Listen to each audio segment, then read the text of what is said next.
कहानी की शुरुआत शहर से दूर एक बड़े से टापू से शुरू होती है। इस टापू पर नन्ही वीणा का भी घर था और वो इस समय अपने घर में खेल रही थी। खेलते खेलते वीणा को अपनी माँ की गर्म आवाजें सुनाई देती हैं, जिसके बाद वो आवाजों की तरफ बढ़ने लगती है। ये गर्म आवाजें एक कमरे से आ रही थीं और वीणा उसी कमरे में देखने लगती है। वीणा देखती है कि उसकी माँ एक डॉगी के साथ मस्ती कर रही है। ये डॉगी वीणा का ही पालतू था और उसका नाम जीवो था। जीवो को अपनी माँ के ऊपर देखकर वीणा हैरान हो गई। इसी बीच वीणा का पिता भी कमरे में आता है। वो पहले वीणा की माँ को पीटकर कमरे से भगाता है और फिर जीवो को कमरे में ही बांध देता है। कुछ देर बाद वीणा का परिवार घर छोड़ने के लिए तैयार था और उसका पिता जाते जाते घर को आग लगा देता है। कमरे में अभी भी जीवो बंद था और देखते ही देखते पूरे घर में आग लग जाती है। अब कहानी कुछ सालों बाद नॉर्मन नाम के बंदे से शुरू होती है। नॉर्मन अपनी बीवी लीजा के साथ एक टापू पर छुट्टियां बिताने जा रहा था। दोनों की बोट लगातार आगे बढ़ रही थी। रास्ते में दोनों को वीणा नजर आती है, जिसके साथ जीवो भी था। वीणा बड़ी हो चुकी थी और जीवो भी आग से बच गया था। वीणा एक पहाड़ी पर खड़ी थी और उसे अकेला देखकर नॉर्मन हैरान होता है। कुछ ही देर बाद नॉर्मन और लीजा अपने घर में पहुंच गए। ये दोनों यहाँ छुट्टियां बिताने आए थे, इसलिए दोनों ने ये घर किराए पर ले लिया था। नॉर्मन को तस्वीरें खींचने का बेहद शौक था। वो यहाँ आते ही तस्वीरें खींचने लगा ताकि उन्हें बेचकर पैसा कमा सके। नॉर्मन पूरा दिन तस्वीरें खींचता है और फिर उन्हें तैयार करने लग जाता है। लीजा को उम्मीद थी कि नॉर्मन उसकी प्यास बुझाएगा, मगर नॉर्मन ऐसा कुछ नहीं करता और अपने काम में ही लगा रहता है। रात को लीजा अपनी गुफा में धमाके करवाना चाहती थी, लेकिन नॉर्मन बिना कुछ किए ही सो जाता है। अगली सुबह दोनों पास वाले कस्बे में आते हैं। यहाँ आते ही वो एक कैफे में नाश्ता करते हैं और फिर पूरा दिन कस्बे में घूमते हैं। रात को जब ये दोनों अपने घर वापस जा रहे थे तो रास्ते में वीणा नॉर्मन से टकराती है। नॉर्मन उससे बात करने की कोशिश करता है, लेकिन तभी उनके पास जीवो आ जाता है। जीवो के आते ही वीणा फिर से भागने लगी और जीवो भी उसके पीछे पीछे दौड़ने लगा। नॉर्मन ये सब कुछ देखकर हैरान था, क्योंकि उसकी समझ में कुछ नहीं आ रहा था। आज रात भी लीजा अपनी गुफा में धमाके करवाना चाहती थी, लेकिन नॉर्मन आज फिर से चुपचाप सो जाता है। अगली सुबह लीजा और नॉर्मन एक बोट में बैठकर घूमने लगे। नॉर्मन कुछ तस्वीरें खींचना चाहता था, इसलिए उसने घूमने का प्रोग्राम बनाया था। लीजा को पूरी उम्मीद थी कि नॉर्मन मौका देखकर उसकी प्यास जरूर बुझा देगा। उसे गर्म करने के लिए वो अपने कपड़े भी उतार देती है, लेकिन नॉर्मन उसकी तरफ बिल्कुल भी ध्यान नहीं देता। इसी बीच उनकी बोट कुछ पत्थरों में फंस जाती है, जिसके साथ ही बोट की मोटर खराब हो जाती है। नॉर्मन उसे ठीक करने की कोशिश तो करता है, लेकिन वो सफल नहीं हो पाता। दोनों किसी तरह बोट को एक टापू के किनारे पर लाते हैं ताकि किसी की मदद ले सकें। इस टापू पर उन्हें जेम्स नाम का आदमी मिलता है। जेम्स के साथ जीवो भी था। जेम्स भी इसी टापू पर रहता था और वो जीवो का ख्याल भी रखता था। नॉर्मन उसे सब कुछ बताकर मदद मांगता है। थोड़ी ही देर में रात होने वाली थी, इसलिए जेम्स उनकी ज्यादा मदद नहीं कर सकता था। वो दोनों को अपने साथ चलने को कहता है और फिर उन दोनों को लेकर एक गुफा में आता है। जेम्स चाहता था कि दोनों यहीं आराम करें और सुबह यहाँ से चले जाए। जल्दी ही जेम्स एक तरफ लेट गया, जबकि लीजा नॉर्मन को गर्म करने लग जाती है। वो चाहती थी कि नॉर्मन उसकी प्यास बुझाए, लेकिन नॉर्मन उसे सोने को कहता है। अगली सुबह जेम्स ने नॉर्मन की बोट ठीक कर दी, जिसके बाद दोनों उसे धन्यवाद कहकर चले जाते हैं। थोड़ी देर बाद वीणा जीवो के साथ थी। इसी बीच उनके पास जेम्स भी आता है और जीवो को मार मार कर भगा देता है। उधर नॉर्मन कैफे में आकर वीणा के बारे में पूछताछ करने लगा। उसने वीणा को जीवो के साथ देखा था। उसे वीणा एक रहस्यमयी लड़की लगी थी, इसलिए वो उसके बारे में जानना चाहता था। कैफे वाले उसे बताते हैं कि वीणा का कोई घर नहीं है और वो पूरा दिन यहाँ वहाँ घूमती रहती है। इसके साथ ही वो नॉर्मन को बताते हैं कि लोगों का मानना है कि जीवो वीणा की प्यास बुझाता है, इसलिए वो हमेशा ही उसे अपने पास रखती है। नॉर्मन कैफे वालों की बातों पर यकीन नहीं करता, जिसके बाद कैफे वाले उसे एक पुराना घर दिखाकर कहते हैं कि ये पुराना घर वीणा का था। कई साल पहले उसमें आग लग गई थी। कैफे वालों की बात सुनकर नॉर्मन वीणा के घर में आता है। वीणा का पूरा घर जला हुआ था, जिस कारण घर में कुछ भी नहीं था। नॉर्मन घर देखता देखता घर की छत पर आ जाता है। छत पर आकर वो आसपास देख ही रहा था कि इसी बीच वीणा उसका कैमरा चुराकर भागने लगती है। नॉर्मन उसे पकड़ने के लिए उसके पीछे पीछे भागता है।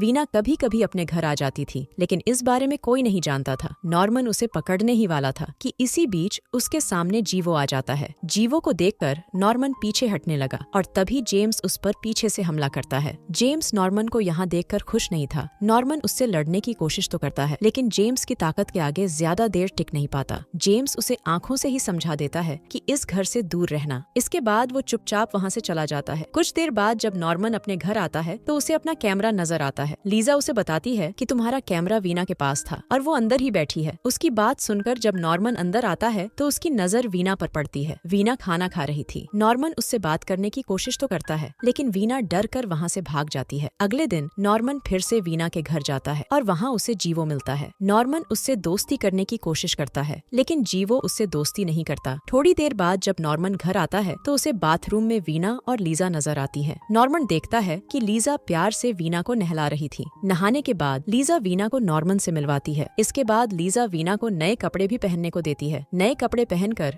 वीना खूबसूरत लगने लगी थी और वो नॉर्मन से भी काफी घुल मिल गई। उसे नॉर्मन से पहले डर लगता था, जो अब खत्म हो चुका था। रात को वीना लीजा के ही घर में सोती है। उसके सोने के बाद नॉर्मन लीजा को पकड़ लेता है और फिर उसकी प्यास बुझाता है। अगली सुबह नॉर्मन वीना को जगाने उसके कमरे में आता है। वीना के बदन पर सिर्फ चादर ही थी और उसका ये रूप देखकर नॉर्मन गर्म हो गया था। वो चादर हटाकर उसे चूमने लगा। उसकी इस हरकत से वीना भी गर्म हो गई, जिसके बाद नॉर्मन उसकी गुफा में धमाके करने लगा। दोनों एक दूसरे का पानी निकाल ही रहे थे कि इसी बीच लीजा भी दरवाजे पर आ जाती है। दोनों को साथ देखकर वो बहुत दुखी होती है। वो दोनों पर बेहद यकीन करती थी, लेकिन आज दोनों ने उसका यकीन तोड़ दिया था। कुछ देर बाद जब नॉर्मन तस्वीरें खींचने चला जाता है तो वीना लीजा के पास आती है। वो उसे उदास देखकर उसकी उदासी का कारण पूछती है। लीजा जब कुछ नहीं बोलती तो वो समझ जाती है कि लीजा ने उसे नॉर्मन के साथ देख लिया होगा। वीना लीजा को चूमने लगी और जल्दी ही लीजा भी गर्म हो जाती है। उधर नॉर्मन तस्वीरें खींच रहा था, जबकि वीना उसकी बीवी का पानी निकाल रही थी। थोड़ी देर बाद जब नॉर्मन घर आता है तो उसे लीजा और वीना बिना कपड़ों के नजर आती है। दोनों को इस तरह देखकर वो हैरान था। लीजा उसे अपने पास बुलाती है, जिसके बाद दोनों लड़कियां मिलकर उसका पानी निकालती हैं। अगली सुबह वीना छत पर टहल रही थी और इसी बीच वो एक आदमी को देखकर डर जाती है। ये आदमी नॉर्मन के घर की तरफ आ रहा था। वीना जल्दी जल्दी अंदर आकर नॉर्मन से कहती है कि किसी को मेरे बारे में मत बताना, और इतना कहकर वो छुप जाती है। उसके छुपते ही मैक्स नाम का बंदा नॉर्मन के घर आता है। वो दोनों को बताता है कि मैं एक जासूस हूँ और मैं कई सालों से एक लड़की को ढूंढ रहा हूँ। इसके बाद वो दोनों को वीना की तस्वीर दिखाकर कहता है कि इस लड़की का नाम वीना है और मैं इसे ही ढूंढ रहा हूँ। ये लड़की पूरी सिरफिरी है और ये अपनी प्यास बुझाने के लिए कुछ भी कर सकती है। इसने कई चोरियां भी की हैं, इसलिए मैं पुलिस के कहने पर इसे ढूंढ रहा हूँ। नॉर्मन उसकी बात सुनकर हैरान हो गया, लेकिन वो मैक्स को ये नहीं बताता कि वीना उसी के घर में है। मैक्स के जाने के बाद जब वीना बाहर आती है तो वो दोनों वीना से उसके बारे में पूछते हैं। वीना जो भी बताती है वो कुछ इस तरह से है। दरअसल कई साल पहले वीना के बाप ने अपने ही घर में आग लगा दी थी और पूरा परिवार शहर चला गया था। इस आग से जीवो किसी तरह बच गया था। शहर में वीना का मन नहीं लगता क्योंकि उसका पालतू जीवो उसके साथ नहीं था। वो सब कुछ छोड़कर उसी टापू पर वापस आ गई जिस पर उसका प्यारा जीवो रहता था। वीना की बात सुनकर दोनों को उससे हमदर्दी हो गई। थोड़ी देर बाद रात हो गई। नॉर्मन और लीजा को पूरे घर में वीना कहीं नहीं मिलती। उसे ढूंढते ढूंढते जब वो दोनों बाहर आते हैं तो वीना को जीवो के साथ मस्ती करते देखते हैं। जीवो को वीना के ऊपर देखकर दोनों हैरान हो गए। इसी बीच जेम्स भी वीना के पास आ जाता है। वो साला पहले जीवो पर इतने हमले करता है कि वो मर ही जाता है और फिर वो साला वीना को भी मार देता है। वीना की मौत देखकर नॉर्मन उदास हो गया था। दरअसल वीना भी अपनी माँ की तरह सिरफिरी थी, जो अपने पति के पास ना जाकर जीवो के पास जाती थी। जेम्स एक नेक दिल बंदा था जो समाज में गंदगी बर्दाश्त नहीं कर सकता था। उसे शुरू से ही जीवो और वीना पर शक था, इसलिए वो उन पर नजर रखता था। उसने जैसे ही दोनों को रंगे हाथों पकड़ा तभी उसने दोनों को मार दिया। कहानी के आखिर में नॉर्मन और लीजा अपने घर वापस आ जाते हैं। इसी के साथ